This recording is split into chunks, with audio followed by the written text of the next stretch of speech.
Well, I've got to tell you that when I presented the vision, we showed the plans to the church, I got all excited about it, as I like to do.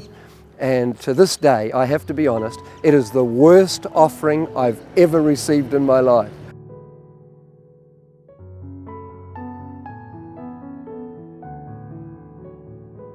I couldn't understand why everybody just hadn't leapt into the vision.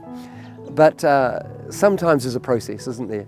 And the Lord spoke to me so amazingly. He just spoke to me one day and said, Bruce, there are issues about that land. It's contested land. If you don't pray, you'll never even build a shed on that property. At this present time, the church has the Liberty Centre, which is just a phenomenal building, phenomenal, what we would like to call a vessel for our community, not a monument. We have Bethel House, which is a men's ministry home, and we have the property next door to Bethel House. The church at some stage made a decision to make an investment with Liberty Trust, and probably at that time not even knowing what the funds would be used for, but at least the funds were available when this kind of ministry wanted to be set up. We prayed about it so much. So I think we had prayer and fasting, we had nights of prayer. We had, I think, 2 weeks from the day we heard about it till the day of the auction. Well, to try and get a decision from all your leaders and then all your congregation in 2 weeks and be ready to go to auction seems impossible, but some amazing way we did it. We use this building so often for the community, school groups, community groups, and because we don't have the burden of the dead, we get the opportunity at times just to bless them. What it has done is given the church a freedom to do ministries such as Bethel House, the kids' church which runs a bus, the women's work, the youth work. All those ministries have now the financial freedom to be able to build the kingdom of God faster, really, and greater. We've just experienced, both personally for ourselves, and I've seen it through the church, just incredible blessing flow as you don't have that burden of debt, which brings bondage. We know that God doesn't want us to say, hey, we've arrived.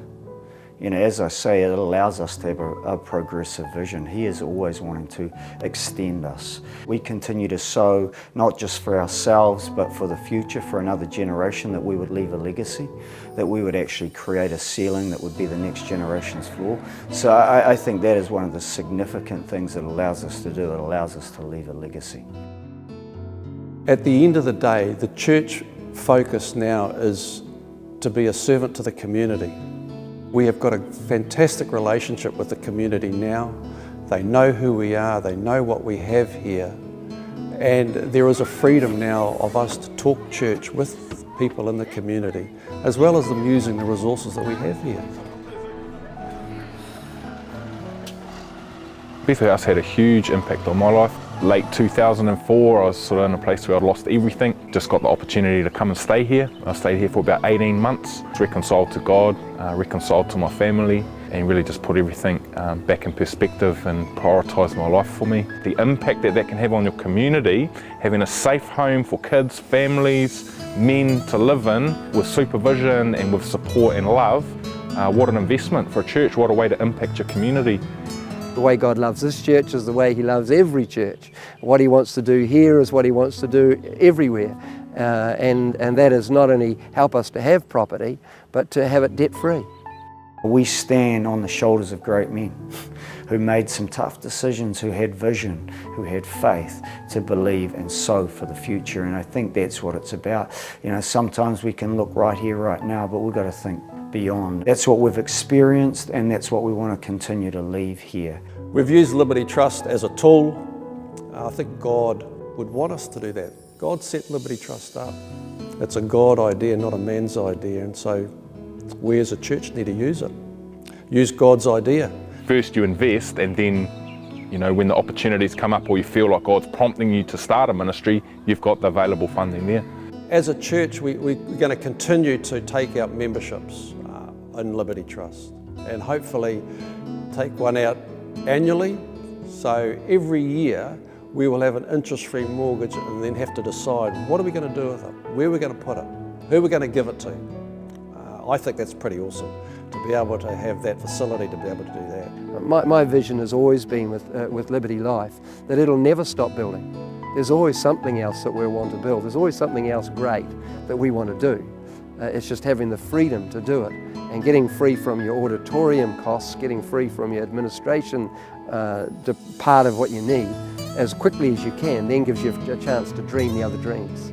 I think God needs a pat on the back for the way that He had set up this whole Liberty Trust. And it's not us. We need to be very humble about this, is that not to amass wealth and property, and we're here to serve people. You know, we're not a massive church, but we've seen the favour of God as we've followed His ways. And that extends way beyond our congregation, way beyond our ministries into the community. And you know, I think it's allowed us to do this excellently, and excellence honours God and inspires people. If you would like more information on Liberty Trust and how it can help your church, then please give us a call on 0508 Liberty.